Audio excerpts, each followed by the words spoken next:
आपके पास लौटूंगी। इस वक्त हमारे साथ पुष्कर धामी जी जुड़ चुके हैं, सीधे उनका रुख कर लेते हैं। पुष्कर धामी जी, प्रधानमंत्री नरेंद्र मोदी की मां हीराबा हमारे बीच नहीं रही, आप किन शब्दों में उन्हें श्रद्धांजलि अर्पित करेंगे?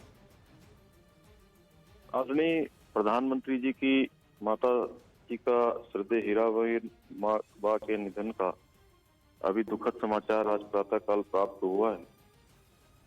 माँ के आशीर्वाद का हाथ किसी भी व्यक्ति के लिए आसमान सरीखा होता है और उस हाथ का साया सर से उड़ जाना अत्यंत ही दुखदायी है। आदरणीय प्रधानमंत्री जी जैसा व्यक्तित्व को हमें देने वाली माँ हीराबेन का इस संसार से जाना न केवल आदरणीय प्रधानमंत्री जी के लिए बल्कि संपूर्ण भारतवासियों के लिए ये एक दुखद क्षण है। और ऐसी माँ जिन्होंने हमको प्रधानमंत्री जी जैसा व्यक्तित्व दिया, जिसने एक नया भारत गढ़ने का काम किया, एक नया भारत बनाने का काम किया, संपूर्ण दुनिया में भारत का मान सम्मान और स्वाभिमान बढ़ाने का काम किया है, लगातार एक कर्मयोगी की तरह वो काम को कर रहे हैं। ऐसी माँ के निधन का दुखद समाचार प्राप्त होने से हम सभी लोग दुखी हैं, संपूर्ण भारतवासी दुखी हैं। मैं भगवान से, परमपिता परमेश्वर से प्रार्थना करता हूं कि माता जी को, अपने दिवंगत आत्मा को श्री चरणों में स्थान दे और उनके सभी पारिवारिक जनों को, आत्मीय जनों को, सभी उनके शुभचिंतकों को, सबको इस दुख की घड़ी को सहन करने की शक्ति प्रदान करे। ओम शांति, ओम शांति, ओम शांति। कोई ऐसी आपको कोई वाकया याद हो जो प्रधानमंत्री ने साझा किया हो, अपनी मां से जुड़ा हुआ कुछ ऐसी यादें हो जिसे आप दर्शकों के सामने रखना चाहें?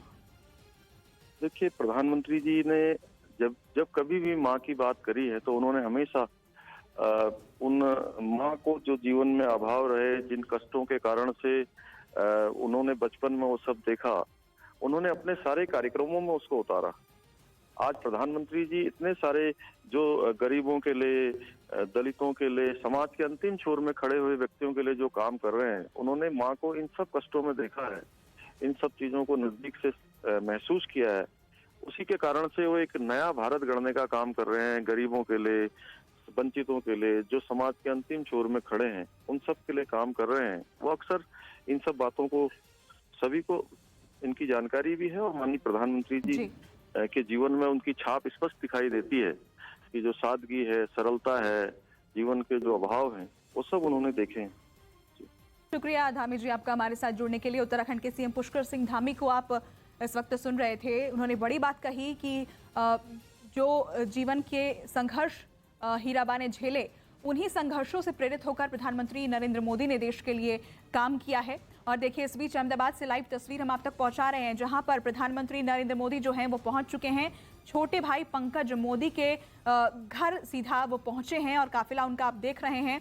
प्रधानमंत्री मोदी अहमदाबाद में छोटे भाई पंकज मोदी के घर पर, जहां उनकी मां हीराबा का पार्थिव शरीर अस्पताल से लाया जा चुका है और वहीं रखा है।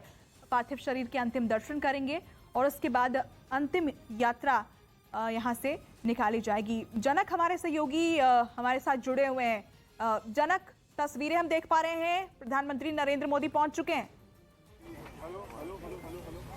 बिल्कुल, उनके साथ भूपेंद्र पटेल हैं और वहाँ पर तस्वीरों में आप देख पा रहे हैं कि काफिला जो है उनकी गाड़ी अंदर गई है और जो पंकज मोदी उनके भाई हैं, उनके साथ उनके घर पर हीराबा का जो पार्थिव शरीर है वो वहाँ पर रखा गया है और उसी को लेकर आप दर्शन वहाँ पर करेंगे, थोड़ा वक्त परिवार के साथ बिताएंगे। और ख़ास तौर पे आज चूँकि बड़ा इनके लिए एक बड़ी क्षति है, निजी तौर पर एक बड़ी क्षति है। एक शिक्षक के तौर पर, हर माँ एक शिक्षक के तौर पर होती है घर की ज़िंदगी में, और यहाँ पर भी वो एक बड़े शिक्षक के तौर पर ही हमेशा उनको देखते रहे हैं पीएम मोदी भी।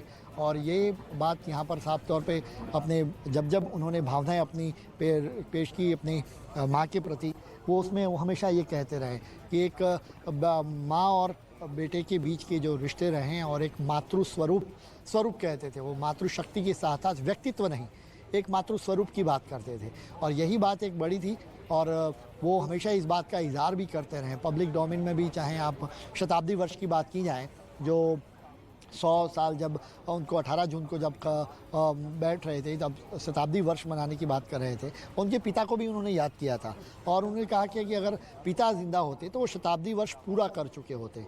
तो माँ और बाप पिता दोनों को वो उन्होंने उस समय याद किया जब उन्होंने ब्लॉग के ज़रिए अपनी बात रखी थी।